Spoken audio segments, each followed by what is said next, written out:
Ասում են գյուղից զինվոր է զոհվել, ամիսներ անց են մարմինը գտել, հետո բերեցին փակված դագաղով, իսկ վրան ծածկված մեր եռագույնով, լալիս էր մայրը, բոլորն էին ողբում, ողջ գյուղն էր նրա կորուստը սգում, բայց կար մի հոգի, որ լուռ էր այնքան, ասես ներքուստ էր նա լալիս, անձայն, զինվորի հայրն էր, մի հզոր անհատ, ով շատ էր տեսել օրեր լավ ու վատ, իր օրում երբեք նա չէր ուսատվել, կյանքի հարվածից երբեք չէր բքել, կռիվ էր տեսել, ընկերներ կորցրել, անգամ եղբորներ մայր հողին հանձնել, խրքի բեկորից երբեք չէր նեղվել, նրա բողոքը ոչ ոք չէր լսել, եղբորից հետո երդում էր կերել,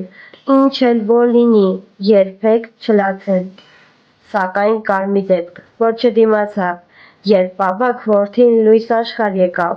մինչև լույս խմեց, մի լավ քեֆ արեց, եղբոր անունով իր որդուն կնքեց, սա էլ մեծացավ հորեղբոր նման, կյանքը նվիրեց հանուն հաղթության, գալիս են մարդիկ, ցավակցում, գնում, նայում են հորն ու զարմացած մնում, միթե քարից է այս մարդու սիրտը, թե ցավից արդեն չի զգում վիշտը, ծափերի ներքո տարան մեր քաջին, այսպես ենք ճամփում մեր հերոսներին, հայի ճակատին գրված է պայքար, իսկ մեր տղերքը սուրբ են մեզ համար, իջավ երեկո, օրը վերջացավ,